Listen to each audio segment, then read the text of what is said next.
बच्चों, हिंदी के इस वीडियो में सभी का स्वागत है।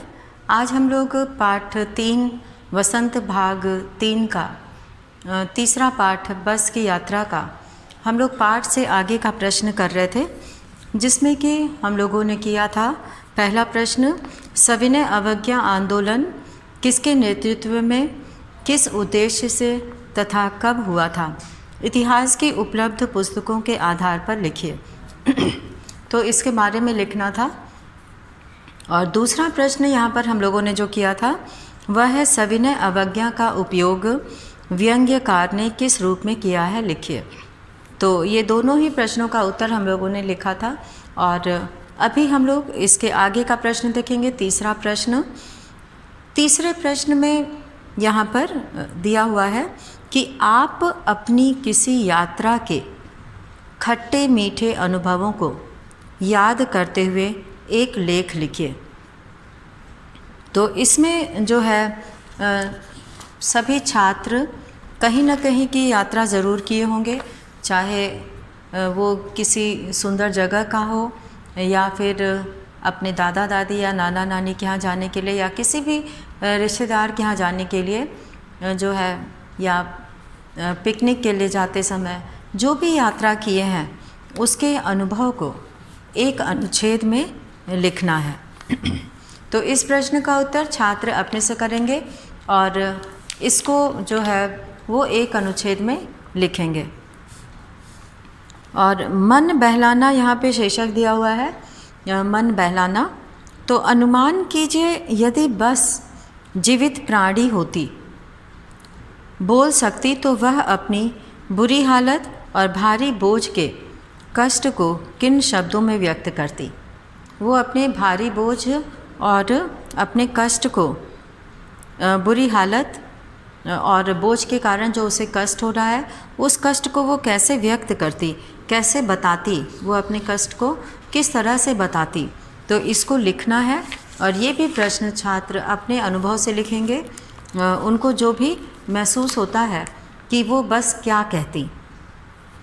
तो जैसे कि यहाँ पर एक वाक्य आया था कि अरे चली जाओ बेटी, मेरी तो उम्र ही नहीं रही इस तरह से जाने की। तो जब सामने से दूसरी गाड़ी आती है तो वहाँ पे लेखक ने एक लाइन ये लिखा था कि बस जो है वो अपने मन की बात को व्यक्त कर रही है कि जो गाड़ी सामने से तेज़ी से आ रही है तो वो साइड में खड़ी हो जाती है कि तुम चली जाओ। तो इसी तरह से जो है सभी छात्र भी अपने विचार लिखेंगे कि वो क्या कहती अपने शब्दों में। तो ये प्रश्न भी उन्हें खुद से करना है। अब हम लोग बढ़ेंगे भाषा की बात। भाषा की बात में यहाँ पर ये हेडिंग हम लोग यहाँ पर डालेंगे, भाषा की बात।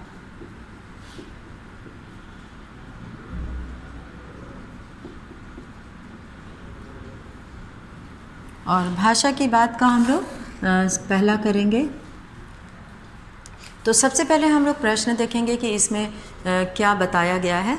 तो प्रश्न में ये कहा गया है कि बस, वश और बस 3 शब्द हैं।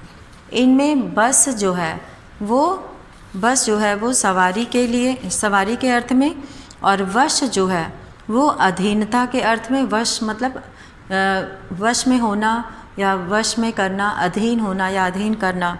और बस पर्याप्त, काफ़ी के अर्थ में। कहते हैं ना कि अब बस करो और बस से जाएंगे। और वश यानी कि वो मेरे वश में है, अधीन होना। जैसे बस से चलना होगा, मेरे वश में नहीं है, अब बस करो, बहुत हो गया, अब बस करो। तो उपर्युक्त वाक्यों के समान वश और बस शब्द से 2 वाक्य बनाइए। तो वश और बस शब्द से 2 वाक्य बनाना है। तो यहाँ पर जो है वाक्य हो सकता है जैसे बस से, मैं बस से स्कूल जाती हूँ। तो यहाँ पर 2 वाक्य बनाना है। तो पहले बस से वाक्य बनाना है, मैं बस से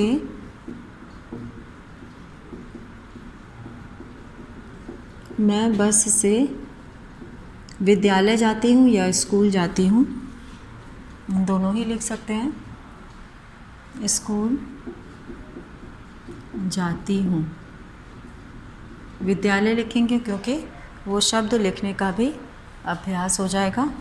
तो यहाँ पे हम लोग विद्यालय लिखेंगे।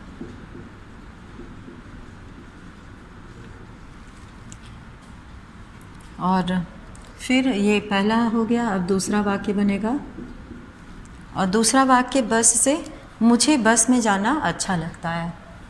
मुझे बस में जाना, बस से जाना अच्छा लगता है। मुझे बस से जाना अच्छा लगता है। और अब यहाँ पे वश, सबसे दो दो वाक्य बनाना है। तो वश, यह काम मेरे वश में नहीं है। यह काम मेरे वश में नहीं है। इसमें सभी छात्र अपने सभी वाक्य बना सकते हैं।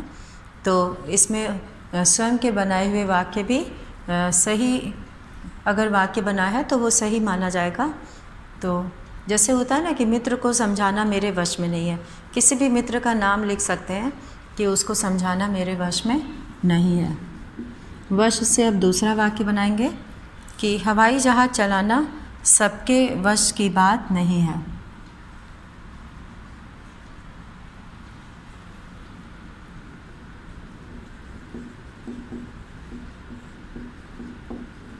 हवाई जहाज़ चलाना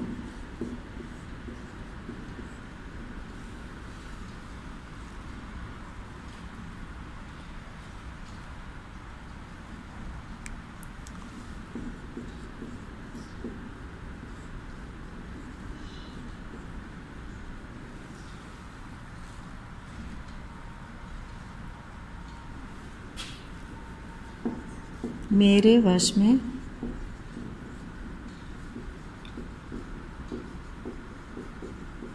नहीं है।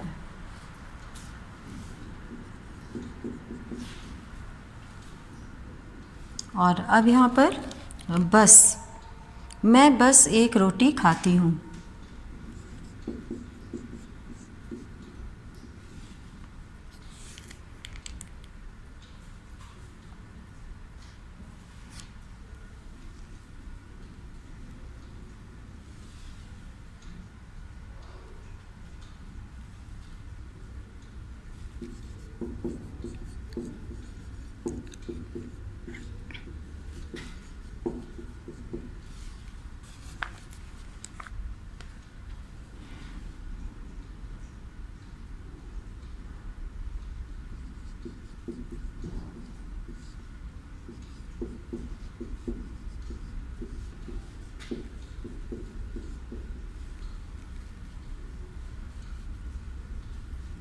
मुझे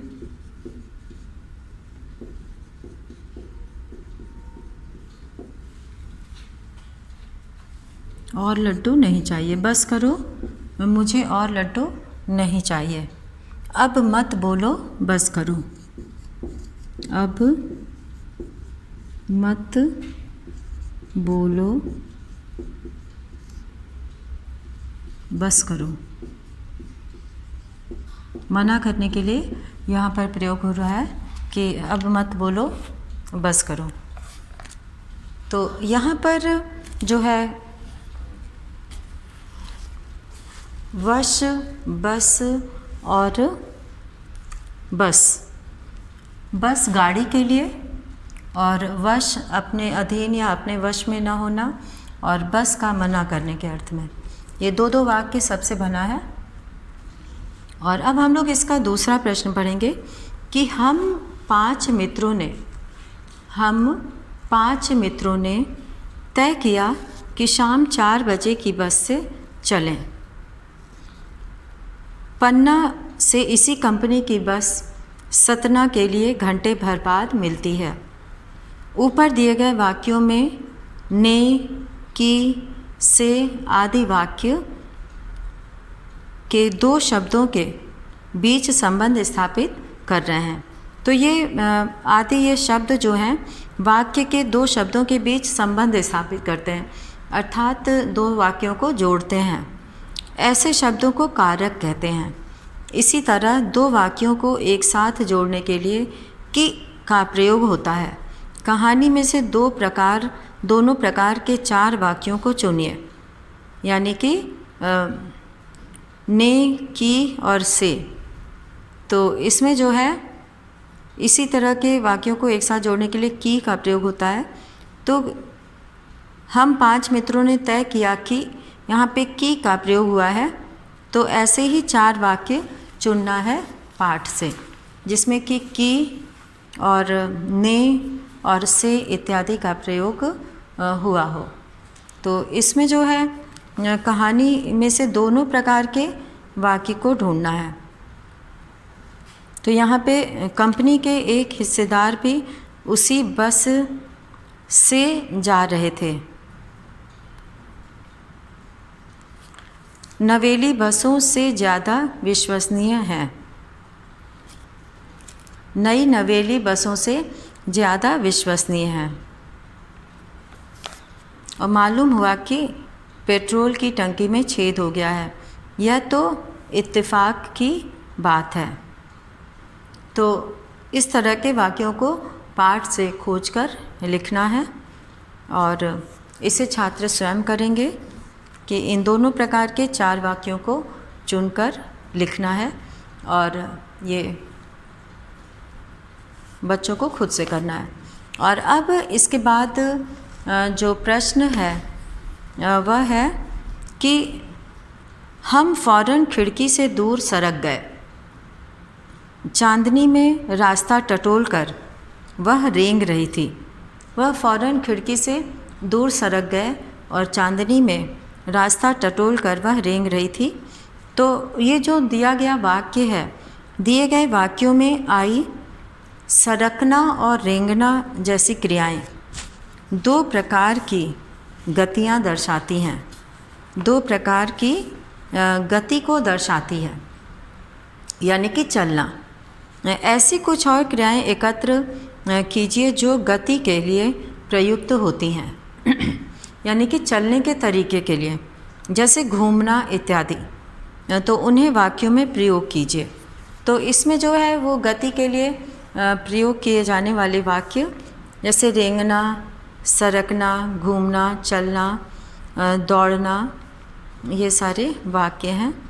तो ऐसे ही वाक्य जो है वो ऐसे ही कुछ और क्रियाएं एकत्र करना है।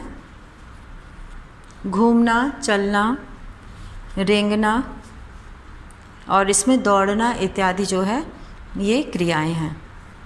तो इसको जो है वो करना है। और इसके बाद जो यहाँ पर प्रश्न है, यहाँ पे कुछ शब्द लिख दिए जा रहे हैं, उसी से ऐसी क्रियाओं का वाक्य बनाना है। तो दूसरा होमवर्क रहेगा। और अब यहाँ पे हम लोग तीसरा प्रश्न के लिए शब्द देंगे और बच्चे उससे वाक्य बनाएंगे। जैसे रेंगना से वाक्य बनाएंगे, सरकना,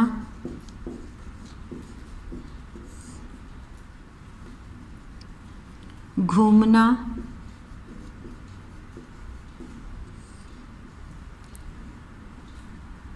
चलना,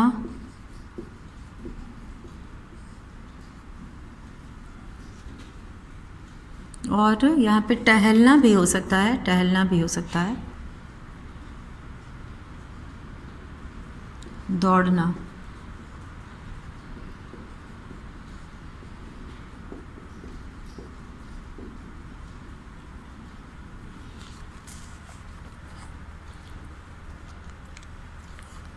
यहाँ पे टहलना भी हो सकता है, टहलना यानी कि इधर उधर से जाना।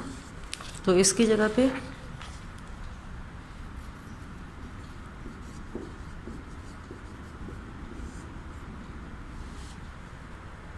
आदि।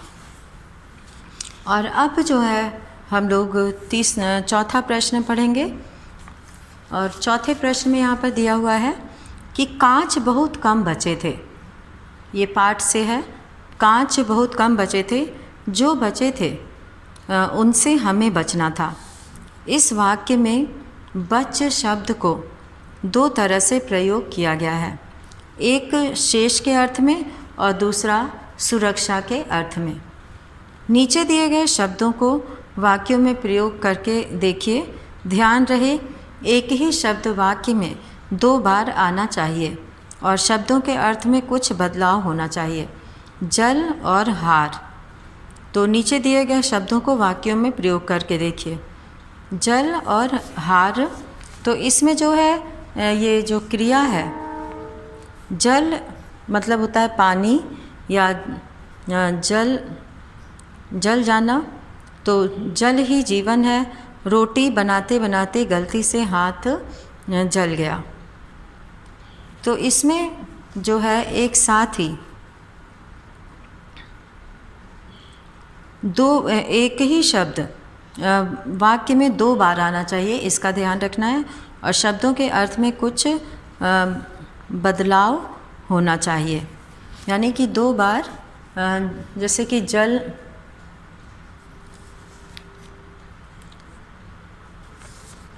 और जल का अर्थ मतलब जल जाना भी होता है और पानी होता है, ठीक है। तो यहाँ पे जल ही जीवन है और रोटी बनाते बनाते गलती से हाथ जल गया। इस तरह से अलग अलग वाक्य प्रयोग नहीं करना है, एक ही में दोनों वाक्य का प्रयोग करना है और उसमें दोनों ही शब्द आना चाहिए। तो इस तरह से अलग अलग वाक्य प्रयोग न करके उन शब्दों का इस तरह से प्रयोग करना है कि उसमें दोनों अर्थ में उस शब्द का प्रयोग हो जाए और 2 बार आए। तो इस तरह से इसका अर्थ में बदलाव होना चाहिए। तो इसको छात्र जो है अपने से बनाएंगे और इसके बारे में लिखेंगे। और अब है आगे जो इसका है संख्यावाचक विशेषण और गुणवाचक विशेषण के उदाहरण लिखिए। तो यहाँ पर बोलचाल में प्रचलित, हम लोग 5वां प्रश्न पढ़ रहे हैं। बोलचाल में प्रचलित अंग्रेजी शब्द फर्स्ट क्लास में 2 शब्द है, फर्स्ट और क्लास। यहाँ क्लास का विशेषण है फर्स्ट। चूँकि फर्स्ट संख्या है और फर्स्ट क्लास संख्यावाचक विशेषण का उदाहरण है। महान आदमी में किसी आदमी की विशेषता है महान, और यह गुणवाचक विशेषण है। संख्यावाचक विशेषण और गुणवाचक विशेषण के 2 उदाहरण खोज कर लिखिए। तो यहाँ पर संख्यावाचक विशेषण और गुणवाचक विशेषण का 2 उदाहरण लिखना है। तो 5वां प्रश्न हम लोग यहाँ पर लिखेंगे। ऊपर से शुरू करते हैं। 5वां प्रश्न, भाषा की बात का प्रश्न संख्या 5।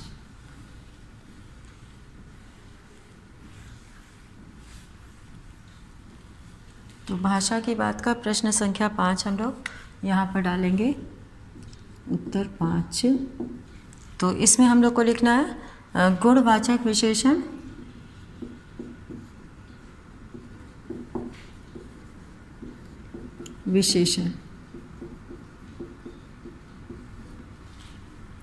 तो इसका जो है उदाहरण हम लोग को लिखना है।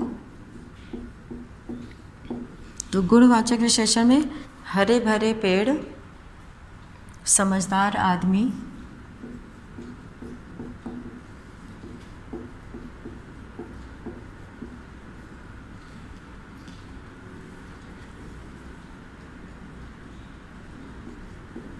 लंबा आदमी। तो लंबा आदमी, हरे भरे पेड़, और इसके बाद यहाँ पर हम लोग लिखेंगे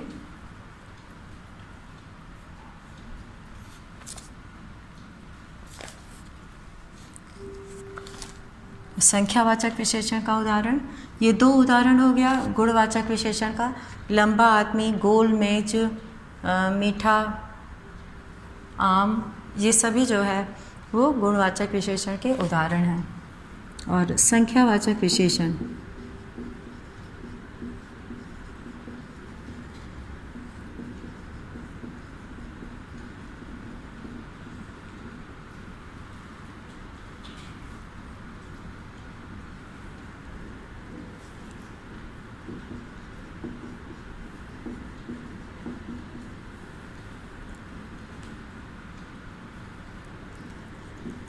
संख्यावाचक विशेषण का उदाहरण यहाँ पर लिखेंगे।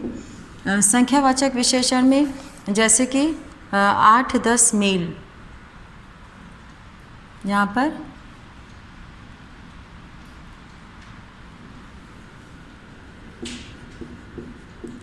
10 मील,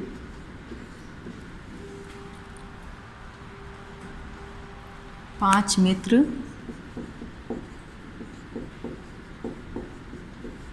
तो ये सब जो है वो संख्यावाचक विशेषण का उदाहरण है। तो इस प्रकार हम लोगों ने आज इस पाठ के भाषा की बात के सभी प्रश्नों को किया, और इसमें बहुत सारे प्रश्न ऐसे हैं जिनको कि छात्र स्वयं से कर सकते हैं। तो इसमें जो है अधिकतर प्रश्न जो है वो छात्र कर सकते हैं। तो यहाँ पर हम लोग शुरू करेंगे। मन बहलाने वाला यहाँ पर जो एक प्रश्न था, जैसे कि यहाँ पे दिया हुआ था, इसको बाद में भी किया जा सकता है कि अनुमान कीजिए कि यदि बस जीवित प्राणी होती तो वह अपनी बुरी हालत और भारी बोझ के कष्ट को किन शब्दों में व्यक्त करती। तो इसमें जो है ये लिखा जा सकता है कि अगर बस जीवित प्राणी होती, बोल सकती, तो वह अपनी बुरी हालत और भारी बोझ के कष्ट को बता सकती, लोगों को कह सकती कि मैं अब वृद्धावस्था में हूँ, अब मैं यात्रियों को अपने ऊपर सवार नहीं कर सकती, मुझे भारी बोझ उठाने में कष्ट होता है, अब मेरे ऊपर सवार होकर सफ़र करने के लायक मेरा शरीर नहीं है। यानी कि वो कहती कि अरे मेरे ऊपर दया करो, मेरी अवस्था को देखकर तुम लोग को नहीं लगता कि मुझे आराम की आवश्यकता है, मुझसे अब नहीं चला जाता और इतना बोझ अब मैं नहीं ढो सकती, तो इसलिए मुझे अब इन सब कामों से जो है मुक्ति देनी चाहिए, ताकि मैं आराम कर सकूं और अपना जीवन अपने तरीके से जी सकूं।